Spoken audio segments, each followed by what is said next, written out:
नमस्कार, आदाब, जय भीम, सत श्री अकाल। मैं हूँ माजिद सिद्दीकी और आप देख रहे हैं फोकस हिंदुस्तान न्यूज़ चैनल। आज की ख़ास खबरें सब्सक्राइब करें, लाइक करें, शेयर करें। फिर आऊँगा एक ताज़ा खबर को लेकर माजिद सिद्दीकी।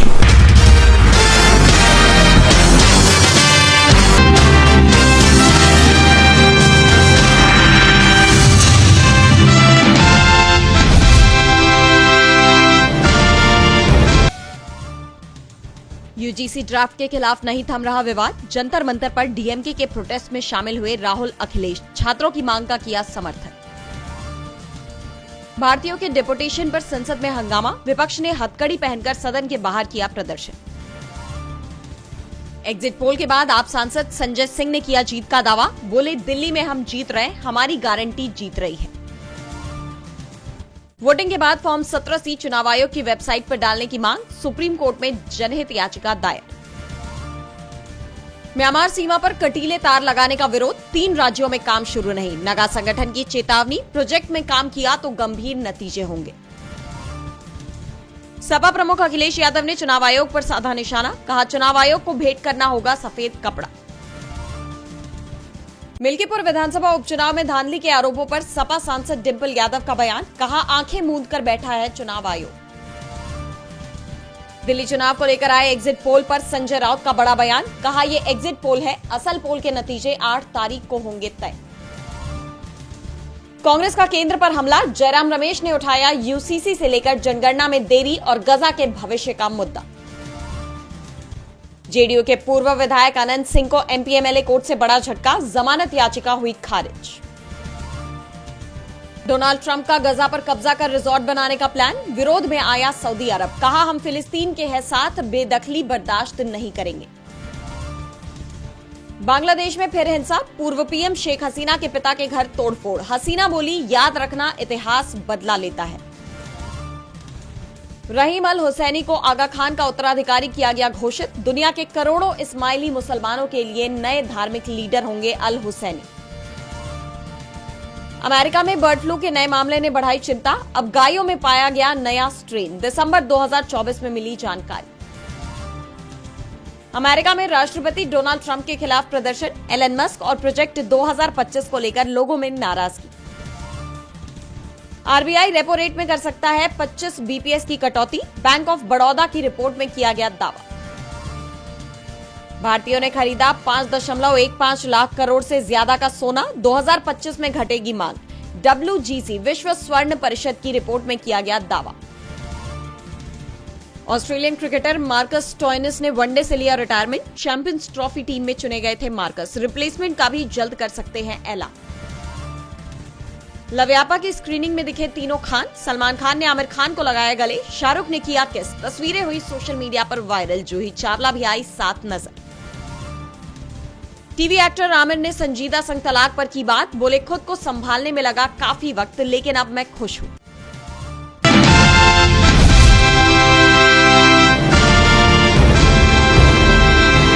किसानों के मुद्दे पर मोदी सरकार बुरी तरह से फंस गई है। किसान एमएसपी की कानूनी गारंटी समेत अपनी कई मांगों पर अड़े हुए हैं। ऐसे में लगभग 1 साल से शंभू बॉर्डर पर किसान संघर्षरत हैं। खनौरी बॉर्डर पर भी पिछले 70 दिनों से किसान नेता जगजीत सिंह डल्लेवाल अनशन कर रहे हैं और अब हरियाणा से किसानों और ग्रामीणों का पंजाब के खनौरी बॉर्डर की तरफ मूवमेंट सामने आया है। ये किसान खनौरी बॉर्डर पर अनशन कर रहे डल्लेवाल के लिए ट्यूबवेल का पानी लेकर पहुँचे हैं। इनमें नारनौल, राजपुरा, माजरी, डिडवादी, सोहटी, फग्गू, धरपुरा, खेराती, खेड़ा, दादू, तिलोकीवाला, बीसला, करनौली, माजरा, खुराना, रोजखेड़ा, जुलहेड़ा, लोदर, फतेहपुर, फुला, सुंदरनगर, हमजापुर आदि गांव शामिल हैं। किसान नेताओं का कहना है कि डल्लेवाल पिछले कई दिनों से सिर्फ जल ग्रहण कर अपने शरीर पर कष्ट झेल रहे हैं ताकि खेती, जमीन एवं किसानों की अगली पीढ़ी को बचाया जा सके। ऐसे में किसान चाहते हैं कि उन्हीं खेतों का पवित्र जल जगजीत सिंह डल्लेवाल ग्रहण करें, जिन्हें बचाने के लिए वो सत्याग्रह कर रहे हैं।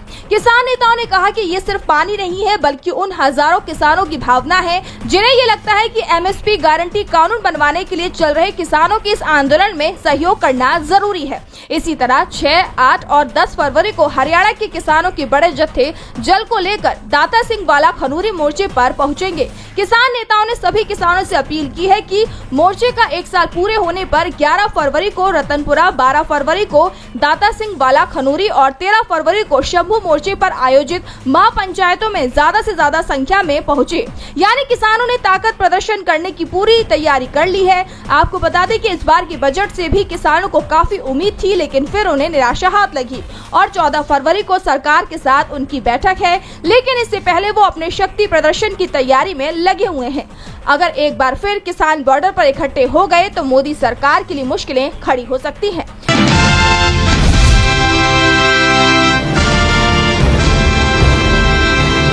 डोनाल्ड ट्रंप ने राष्ट्रपति बनते ही सबसे पहला काम अवैध प्रवासियों को देश से बाहर निकाल कर किया। इसमें लाखों भारतीयों के नाम भी शामिल है, जिनकी लिस्ट भी बनाई रखी हुई है। इनमें से 104 अवैध भारतीय प्रवासियों को अमेरिका ने डिपोर्ट कर दिया है। अमेरिकी सेना के विमान में ही इन्हें भारत भेजा गया। ये अवैध भारतीय प्रवासियों को लेकर बुधवार दोपहर अमृतसर के श्री गुरु रामदास जी अंतर्राष्ट्रीय हवाई अड्डे पर उतरा। इन निर्वासित लोगों में से 30 पंजाब से हैं, 33 हरियाणा और गुजरात से है, 3 महाराष्ट्र और उत्तर प्रदेश से है और 2 चंडीगढ़ से है। डिपोर्ट किए गए लोगों में 19 महिलाएं और 13 नाबालिग भी शामिल हैं। इनमें से कईयों की कहानी ऐसी है कि उसे सुनकर किसी की भी आंखें भर आएगी। अमेरिका से डिपोर्ट हुए भारतीयों में एक नाम सुखपाल सिंह का है, जो पंजाब के होशियारपुर जिले के दारापुर गांव के रहने वाले हैं। उनकी डिपोर्टेशन से उनके परिवार को गहरा सदमा लगा है, क्योंकि उन्हें पता था कि उनका बेटा होटल मैनेजमेंट की पढ़ाई कर वर्क परमिट पर इटली गया था। वहां उसे सेटल होना था। वहां से कैसे वह अमेरिका पहुंचा, ये उनके परिवार को समझ नहीं आ रहा है। जानकारी जो मिल रही है उसके मुताबिक गुजरात के लोगों में से ज्यादातर लोग मेहसाणा, गांधीनगर, पाटन, वडोदरा और खेड़ा जिलों से हैं। मेहसाणा जिले के चंद्रनगर दभला गांव के रहने वाले कनू भाई पटेल की बेटी अपने दोस्तों के साथ छुट्टियां मनाने यूरोप गई थी।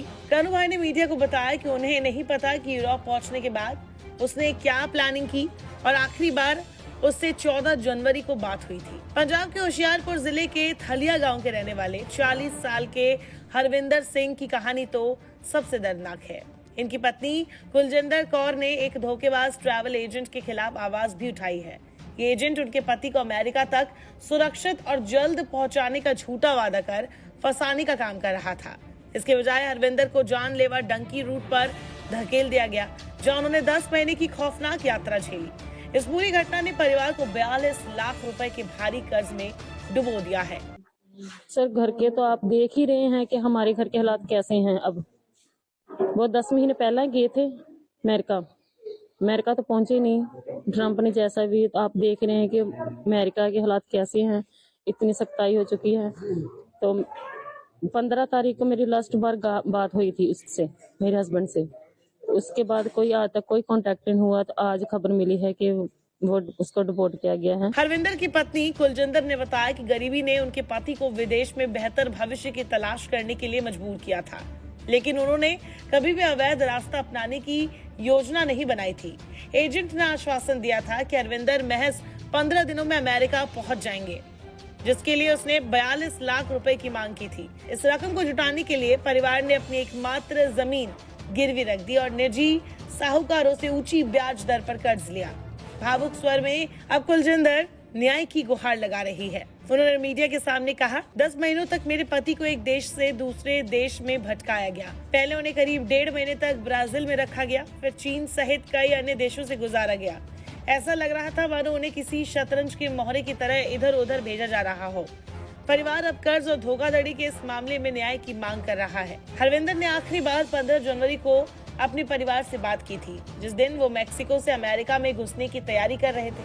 हरविंदर पिछले साल अप्रैल में घर से चले गए थे और जनवरी के मध्य तक अपने परिवार के संपर्क में रहे। अब वो बुधवार को अमेरिका से वापस भेजे गए 104 निर्वासितों में से एक है। डंकी रूट के जरिए अमेरिका पहुंचने वाले कई लोग इस लिस्ट में शामिल हैं, लेकिन उनमें से ज्यादातर लोग मजबूरी, लाचारी और एजेंट्स के झांसे में आकर एक खतरनाक सफर पर निकल पड़े थे।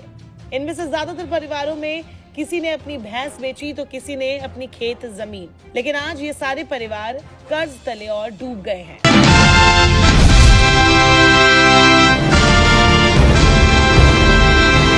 बिहार के नेता प्रतिपक्ष तेजस्वी यादव ने तड़के सुबह राजभवन में राज्यपाल आरिफ मोहम्मद खान से मुलाकात की। इसकी जानकारी खुद आरजेडी नेता ने दी। अपने सोशल मीडिया हैंडल एक्स पर तेजस्वी ने इस मुलाकात की तस्वीरें शेयर की हैं। उनकी इस मुलाकात के पीछे के कारणों ने प्रदेश में सियासी हलचल तेज कर दी है। बताया जा रहा है कि तेजस्वी यादव ने बिहार में ध्वस्त विधि व्यवस्था पर राज्यपाल को ज्ञापन सौंपे हैं। इस ज्ञापन के जरिए उन्होंने प्रदेश में व्याप्त अराजकता से राज्यपाल को अवगत कराया है। ज्ञापन में लिखा गया है कि बिहार की बदहाल कानून व्यवस्था के कारण राज्य में रिकॉर्ड तोड़ आपराधिक घटनाएं हो रही हैं। शराब और नशीले पदार्थों की तस्करी अपने चरम पर है। पुलिस प्रशासन जाति और धर्म देखकर आम नागरिकों पर अत्याचार कर रहे हैं। खास तौर पर मुसलमानों को लक्षित कर प्रताड़ित किया जा रहा है। तेजस्वी यादव ने दावा किया कि सत्ता के संरक्षण में इन अपराधियों के हौसले बुलंद हैं। खुद राज्य सरकार के मंत्री सत्ता संपोषित अपराध को खुलेआम स्वीकार कर रहे हैं।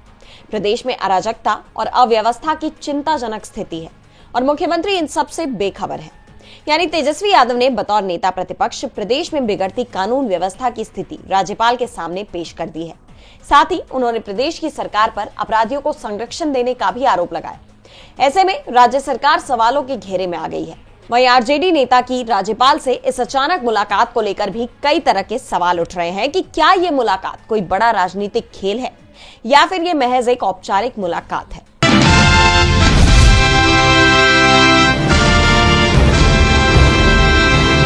अयोध्या के मिल्कीपुर में उपचुनाव ने यूपी की सियासत को गरमा दिया है। उपचुनाव के लिए मिल्कीपुर विधानसभा क्षेत्र में 414 बूथों पर सुबह 7 बजे से लेकर शाम 6 बजे तक लोगों की भारी भीड़ लगी रही और लगभग 69% लोगों ने मतदान किया। इस सीट पर बीजेपी की तरफ से चंद्रभानु पासवान मैदान में है, जबकि सपा ने अजित प्रसाद को उतारा है। लोकसभा चुनाव में मिली हार के बाद बीजेपी के लिए ये सीट नाक का सवाल बनी हुई है। ऐसे में ये उपचुनाव काफी अहम माना जा रहा है। वोटिंग के दिन कमिश्नर और आईजी रैंक के अधिकारियों ने मतदान केंद्रों का दौरा भी किया, लेकिन सारी व्यवस्थाओं के बावजूद वोटिंग के दौरान धांधली को लेकर कई सवाल उठ रहे हैं। सपा प्रमुख अखिलेश यादव ने आरोपों की झड़ी लगा दी है। उन्होंने एक के बाद एक सोशल मीडिया पर पोस्ट कर पुलिस प्रशासन पर गंभीर आरोप जड़ दिए। सपा चीफ ने कहा कि मिल्कीपुर में कई जगह पर ईवीएम खराब हुई, सपा के बूथ एजेंटों को भगा दिया गया और कई जगहों पर फर्जी मतदान हुआ। उन्होंने पीठासीन अधिकारियों के कथित स्टिंग ऑपरेशन का ऑडियो भी शेयर किया। ऑडियो शेयर करते हुए अखिलेश ने ट्वीट किया कि ये है पीठासीन अधिकारियों की सच्चाई का स्टिंग ऑपरेशन, जो सत्ताधारी के लिए फर्जी मतदान का टारगेट पूरा कर रहे हैं। इनके बूथों पर तुरंत चुनाव रद्द किया जाए और इन्हें ऑडियो सबूतों के आधार पर निलंबित किया जाए और फिर उचित न्यायिक कार्रवाई के बाद बर्खास्त भी। हालांकि प्रशासन ने इन सभी आरोपों को सिरे से खारिज कर दिया है, लेकिन अखिलेश ने एक बुजुर्ग का जो वीडियो शेयर किया है वो काफी चौंकाने वाला है। इस वीडियो में रिपोर्टर से बातचीत के दौरान बुजुर्ग शख्स ने अपना नाम राम भवन पांडे बताते हुए कहा कि उन्होंने बीजेपी को वोट किया है। इसके साथ ही उस शख्स ने दावा किया कि उसने 6 वोट डाला है। बुजुर्ग किसी अमानीगंज रायपट्टी बूथ की बात कर रहे हैं। इस वीडियो से हड़कंप मच गया है। बीजेपी से लेकर चुनाव आयोग तक गंभीर सवालों से घिर गए हैं।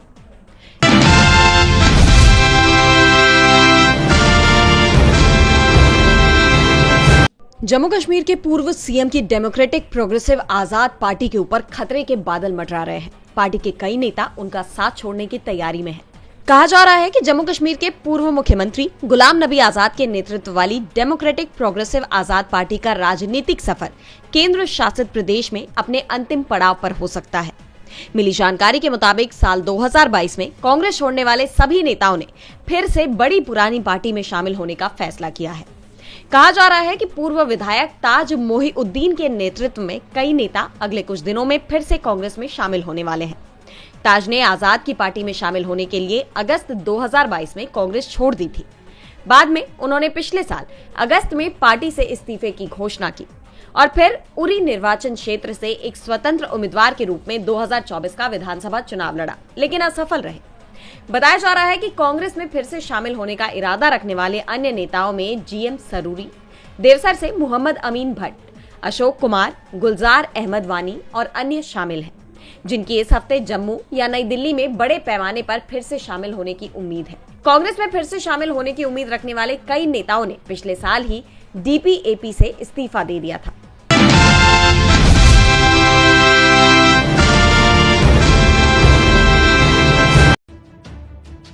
अयोध्या की मिल्कीपुर विधानसभा सीट पर बाई इलेक्शंस में करीब 65.25% वोटिंग हुई।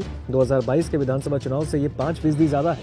तब करीब 60.2% वोटिंग हुई थी। वोटिंग के रुझान ये बता रहे हैं और ये संकेत दे रहे हैं कि मिल्कीपुर के वोटर्स ने 2022 और 24 में लिए गए निर्णय को शायद बदलने के लिए वोटिंग की है। सीट पर भारतीय जनता पार्टी के चंद्रभानु पासवान और सपा के अजीत प्रसाद के बीच कड़ी टक्कर देखने को मिली।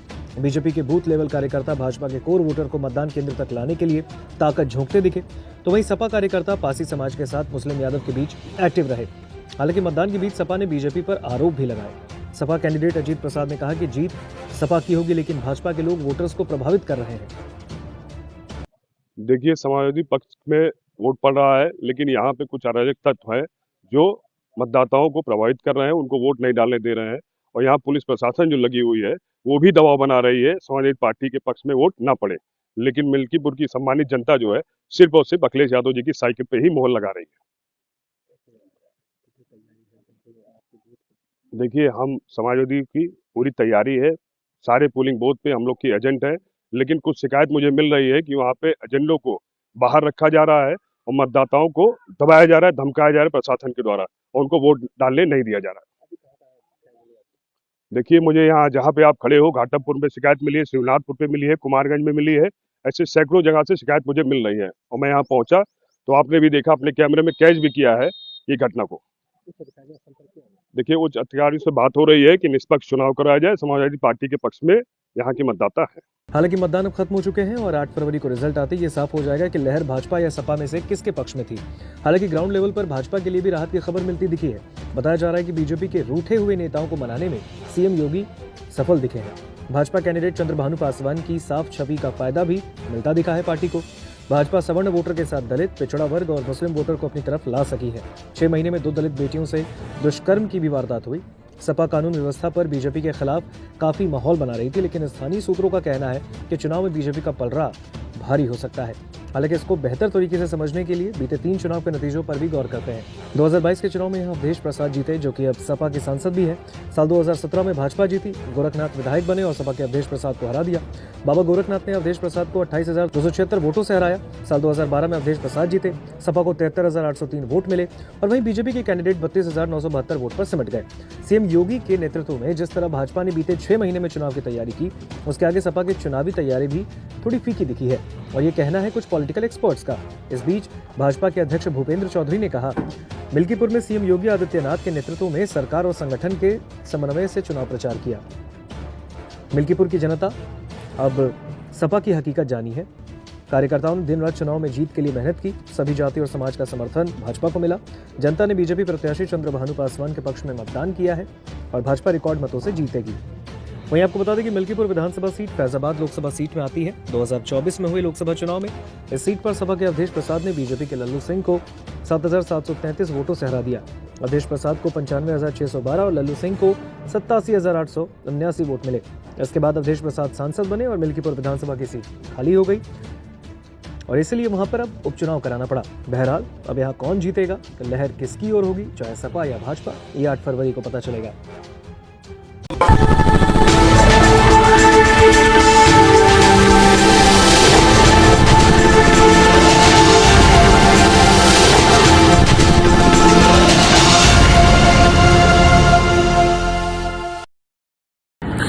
दोस्तों, आज मैं आपको बताने वाला हूं कि अगर आपकी बॉडी में मैग्नीशियम की डेफिशिएंसी हो जाए तो आपको क्या क्या प्रॉब्लम हो सकती है। सबसे पहले इंसोमेनिया, नींद ना आना, स्लीपिंग डिसऑर्डर, इंसान सारी रात करवटें बदलता है, नींद नहीं आती, स्ट्रेस लेवल, एंजाइटी बढ़ जाती है इससे, क्योंकि कोर्टिसोल हार्मोन को रोकने में मदद करता है। और अगर आपकी बॉडी में मैग्नीशियम नहीं है तो कोर्टिसोल बढ़ जाता है, जिसकी वजह से स्ट्रेस और एंजाइटी हो जाती है। मूड स्विंग्स, इंसान को पता नहीं चलता उसके मूड स्विंग्स होते हैं, थोड़ी थोड़ी देर में गुस्सा आना, थोड़ी थोड़ी देर में चिड़चिड़ापन होना, क्योंकि ये सेरोटोनिन हार्मोन को बढ़ने में मदद करता है। अगर आपकी बॉडी में less magnesium is equal to less serotonin, और सेरोटोनिन हैप्पीनेस का हार्मोन है। अलावा इसके ये फटीग को भी कम करता था। अगर आपकी बॉडी में मिनरल डेफिशिएट है, अगर आपकी बॉडी में मैग्नीशियम नहीं है तो आपको थकावट बहुत जल्दी फील होगी, जरा सा काम करते ही आपकी बॉडी थक जाएगी। पुअर डाइजेस्टिव सिस्टम, ये डाइजेस्टिव सिस्टम को भी मैनेज करने में बड़ा शानदार प्ले करता है, और अगर इसकी डेफिशिएंसी है तो कॉन्स्टिपेशन, डायरिया जैसी प्रॉब्लम हो जाती है। माइग्रेन बहुत खतरनाक प्रॉब्लम है। माइग्रेन अगर डेफिशिएट है आपकी बॉडी मैग्नीशियम से तो आपको माइग्रेन की प्रॉब्लम भी हो सकती है। ब्लड प्रेशर, अगर आपकी बॉडी में मैग्नीशियम कम है तो आपको ब्लड प्रेशर की प्रॉब्लम हो सकती है। इरेगुलर हार्ट बीट, ये हार्ट बीट का बढ़ जाना, कम हो जाना, बढ़ जाना, कम हो जाना, मैग्नीशियम डेफिशिएट होने की निशानी है। ऑस्टियोपोरोसिस, बोन हेल्थ वीक हो जाती है क्योंकि आपकी बॉडी का 60% जो मैग्नीशियम है वो आपकी बोन्स के अंदर होता है। अगर आप बाहर से मैग्नीशियम नहीं ले रहे हैं तो आपकी बॉडी जो है वो हड्डियों में से लेना शुरू कर देती है, जिसकी वजह से ऑस्टियोपोरोसिस की प्रॉब्लम भी हो सकती है, आपकी हड्डियां कमजोर हो जाती हैं। और मसल क्रैम्पिंग, मसल क्रैम्प, नस पे नस का चढ़ जाना, मसल्स पे अकड़ जाना, बिल्कुल चलना मुश्किल हो जाता है। तो मसल क्रैम्पिंग भी तभी होती है जब आपकी बॉडी में मैग्नीशियम की डेफिशिएंसी हो। और दोस्त, हमारे यहाँ 90% से ज्यादा लोग मैग्नीशियम डेफिशिएंसी के शिकार हैं। कहां से मिलेगा मैग्नीशियम, कितनी मात्रा में लें, किस क्वालिटी का लें? तो उसका जवाब है वेस्टीज प्राइम CMD। इसके अंदर आपको भरपूर मात्रा में मैग्नीशियम मिलेगा, आपकी सारी प्रॉब्लम सॉल्व हो जाएगी। Thank you so much. दर्शकों, देख लिया आपने हमारे वीडियो को। हमें खुशी होगी कि आपने हमारे न्यूज़ को लाइक किया और दूसरों को शेयर किया। अगर अभी तक हमारे चैनल फोकस हिंदुस्तान को सब्सक्राइब नहीं किया है तो तुरंत सब्सक्राइब करें, कमेंट करें और बेल आइकॉन को प्रेस करें। हम हाजिर हैं खबर के लिए।